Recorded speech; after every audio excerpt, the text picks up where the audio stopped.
Hey y'all, Lisa here, and I have a short conversation with George Michael. We talked a little bit about his music. George came across very clearly and was telling me that music was his way of expressing himself and opening himself up. It was like it was his diary of sorts. He is very clear on that he felt it was personal and it was his. It was very, very sacred to him. And he felt that it was shared with the masses, but at the same time, it was something deeply personal to him that he wanted to share. He understood that it was universal, that everything that was going on with him was something that a lot of other people were dealing with as well. And in his own way, the music and the lyrics and the words were to tell you and others that you're not alone.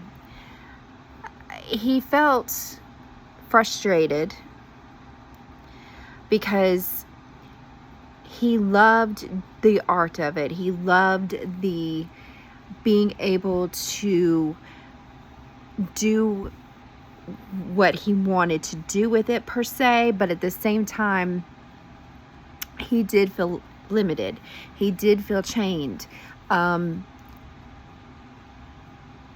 He's saying that intellectual property is not for sale, meaning he's like, understand that, and I'm going into, he's really coming through. Understand that it's, yes, people can buy it. The thing that he's really was soured and disenchanted over in his life, as he would say, is that he didn't like feeling like he needed to answer to people in a record company. He didn't like the contracts. He didn't like signing off and it being a money-making machine. Yes, he liked the lavish lifestyle. He did enjoy the fruits of his labor. He said he loved it. He did enjoy the lifestyle that came with it. But most importantly, you must understand is that I was also able to give. He was able to somehow try to help make a difference with people, with charities and donating and helping. He's saying that was something he was adamantly very against the public knowing. And he's a bit disappointed. He's saying, I'm disappointed that after I passed, that things came out about it. He said not surprised, but he's not very happy that information did get out about how much he gave to charity and how philanthropic he was. He was okay with people knowing that he was philanthropic and did donate to charities, but he didn't want the knowledge and the specifics of it. He felt that was something that wasn't properly handled. And he said, but it's par for the course. He knew, and that was the other thing, is that he didn't like being a prisoner. He felt with fame that it was a prison and that he was very misunderstood. I keep going into the British accent. He was very misunderstood. He's like, it was a double-edged sword. It was like, I wanted to do my art. I wanted to create. I wanted to give to the masses. I wanted to enjoy and create and cultivate. But at what price? I gave up my personal life, and I wasn't able for years to be true and to be honest.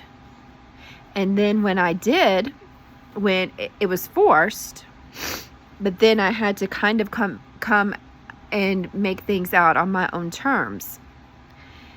But it was forced. The privacy, the lack of privacy was very disenchanting. And it was very frustrating.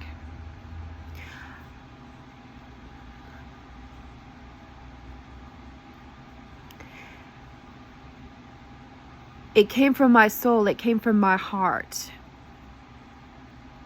The lyrics, the music, the melodies, everything. It came from my heart. It came from my soul. It came from a place of pain. It came from a place of joy. It came from a place of all types of emotions that I was feeling and that I knew other people could feel. I wanted people to feel. I wanted people to enjoy. I wanted people to be inspired. I wanted that to be for people. Not only for myself, it was therapy.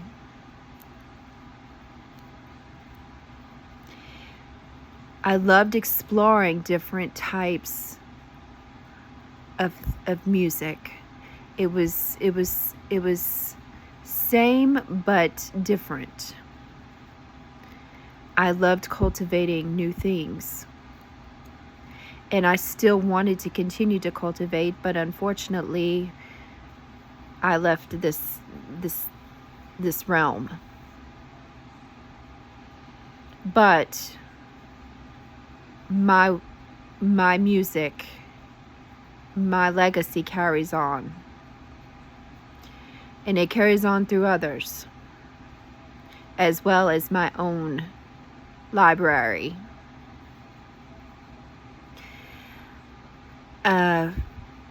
He's mentioning Adele again. I'm always around Adele. I help her. I'm a huge fan of her. Remember, I told you before that I helped her with Oh My God. And I'm currently working on I'm kind of steering her with some ideas. He's saying something like that she is on holiday, or she's not really in the studio per se, but he's having her write things down. She's getting downloads and she's writing them down, is what he's saying. But he's also telling people, support the music. Don't give up on the music. Keep pushing forward with it.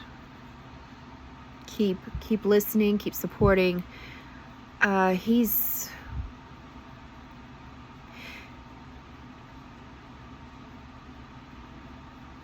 He doesn't feel, he's not very happy with it. He loves that their music is out there, but he's saddened by how it's gotten to where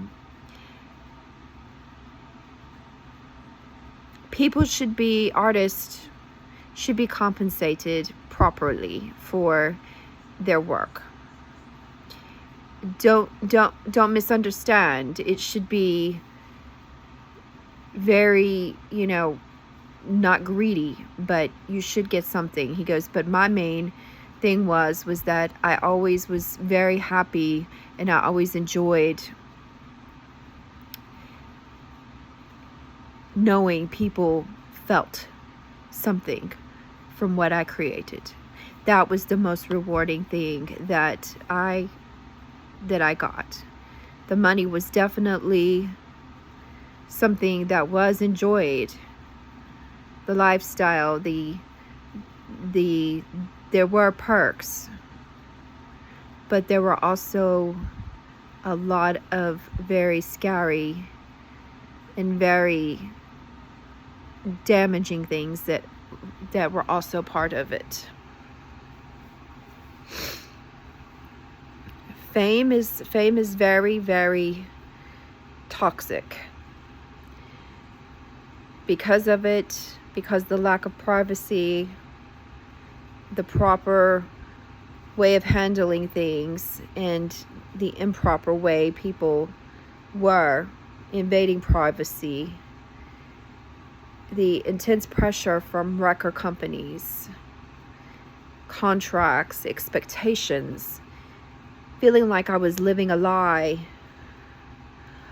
was too much to take, and drugs were definitely an escape. Drugs ruined me. I have a lot more clarity now. But I lived my life. I dealt with the pain. It definitely came through in my art. But it's, well, there were some times that I luckily had the privacy. I had to stay in my own home. And sometimes it did feel like a prison.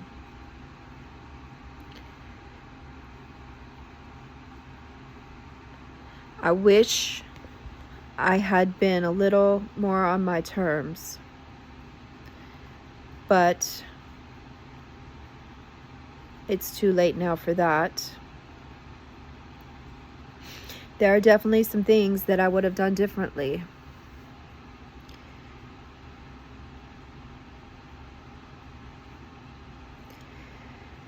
He's going back to something he mentioned before. He's going back to the children again. Please, please, he's imploring, please show love, show humanity, show acceptance, stop the hate, stop the division. If people are unique, let them be unique. Stop the bullying. Let children have a childhood. That's his main message. Let children have a childhood. Don't strip their innocence. That's really a lot of what he's getting at.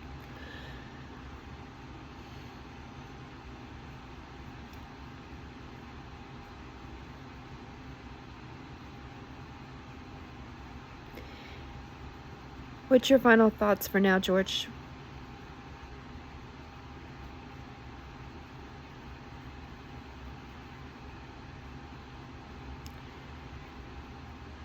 Look at my art for what it was, or it is. It'll live on. Take what you may with it and enjoy it. Know that there is always pleasure and pain. And that's the beauty of music, is that it's soulful and you can always relate to it. No matter if it's a beautiful melody or if it's a haunting melody.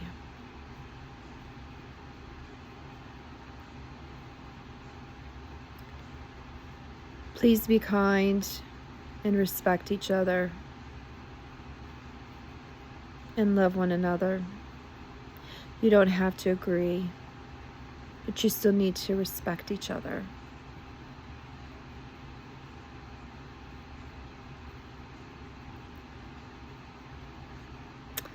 And that's George for now. And I will do a further conversation with him probably in the near future. As always, if you have any questions or inquiries or want a reading, you can email me at intuitivelissa.com. And stay tuned for more content. And as always, thank you, George, for coming through and having a conversation. And I will talk to you all later.